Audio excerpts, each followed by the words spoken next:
Detail చూస్తే ఎన్నికలు ముగిశాయి. ఇక తమ ఫోకస్ అంతా పాలనపైనే ఉంటుందని సీఎం రేవంత్ రెడ్డి తెలిపారు. ఇక రుణమాఫీ, వడ్ల కొనుగోలు, విద్యారంగం తమ మొదటి ప్రాధాన్య అంశాలని పేర్కొన్నారు. హైదరాబాద్ జూబ్లీహిల్స్లోని తన నివాసంలో మీడియాతో రేవంత్ చిట్చాట్ చేశారు. ఈ సందర్భంగా లోక్సభ ఎన్నికలు, పాలన, ఇతర అంశాలపై ఆయన మాట్లాడారు. రాజకీయ విమర్శలు, ప్రతి విమర్శలు, ఎత్తుగడలకు ఇక ఫుల్ స్టాప్ పెట్టాలని అనుకుంటున్నారు.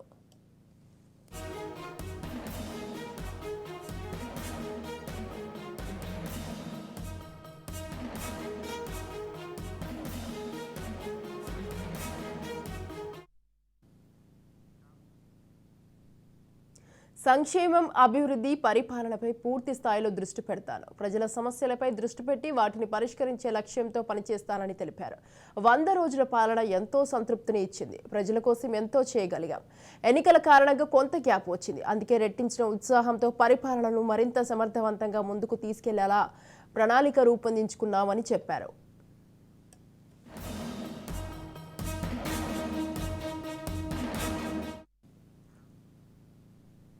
ఇక మరోవైపు అధికారం పేరుతో ఫోన్ ట్యాపింగ్లకు పాల్పడ్డ వారిపై కూడా రేవంత్ రెడ్డి సీరియస్ యాక్షన్ అయితే తీసుకునే అవకాశాలు కనిపిస్తున్నాయి.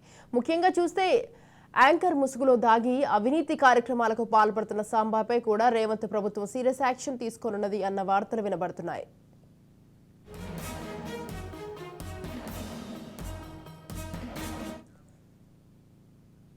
రైట్, ఈ విషయంపై పూర్తి సమాచారాన్ని మా ప్రతినిధి విక్రాంత్ ఫోన్ లైన్ లో ఉన్నారు. విక్రాంత్,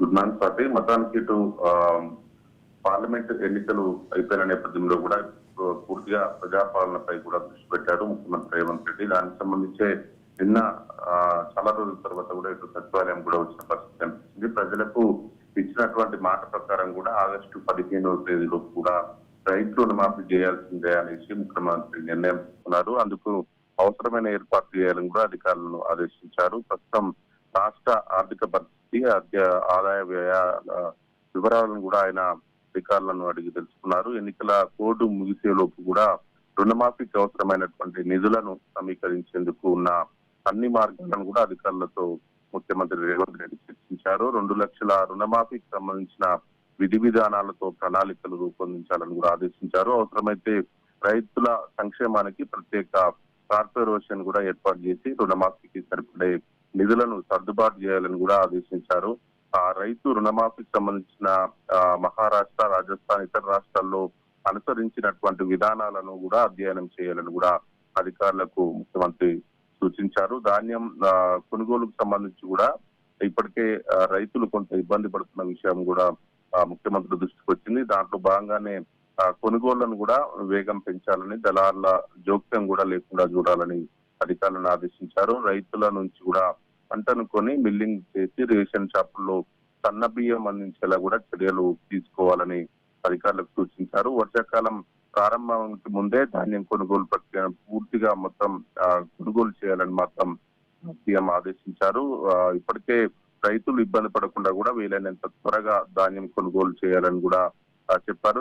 ఇటీవల కురిసినటువంటి వర్షాలకు కూడా తడిసిన ధాన్యం, అదేవిధంగా తేమ విషయంలో కూడా రైతులకు ఇబ్బంది కలగకుండా చూడాలని, అక్రమాలకు పాల్పడేటువంటి రైస్ మిల్లర్లపై కూడా కఠిన చర్యలు తీసుకోవాలని మాత్రం రేవంత్ రెడ్డి అన్నాడు. ఇదిలా ఉంటే ఇటు ఫోన్ ట్యాంపింగ్ కు సంబంధించి కూడా మొదటి నుంచి కొనసాగుతా ఉంది. ఇది దాదాపు ఫోన్ ట్యాంపింగ్ కేసు కూడా దర్యాప్తులో సంచలన విషయాలే వెలుగులోకి వస్తా ఉన్నాయి. ట్యాంపింగ్ కు అనుమతి ప్రక్రియలో కూడా అడ్డదారులు తొక్కినట్లు కూడా తెలుస్తా ఉంది. ట్యాంపింగ్ కు అనుమతులు జారీ చేసే అధికారాన్ని కూడా అప్పటి స్పెషల్ ఇంటెలిజెన్స్ బ్రాంచ్ కు సంబంధించి కూడా ఓఎస్డి ప్రభాకర్ రావుకు అప్పగించింది అధికారులు అనేసి ప్రభుత్వం నిర్ధారణకు వచ్చినట్టు తెలుస్తా ఉంది. అప్పటి ప్రభుత్వ పెద్దల ఆశీస్సులతోనే ఇది జరిగిందని కూడా దర్యాప్తు బృందం ఇప్పటికే అనుమానం వ్యక్తం చేస్తా ఉంది. దీనికి సంబంధించి ఇండియన్ టెలిగ్రఫీ చట్టం రూల్ ప్రకారం 419 సెక్షన్ ప్రకారం కూడా ఫోన్ ట్యాంపింగ్ కు అనుమతి ఇచ్చే అధికారం రాష్ట్రాల్లో ఆ రాష్ట్ర హోంశాఖ ముఖ్య కార్యదర్శికి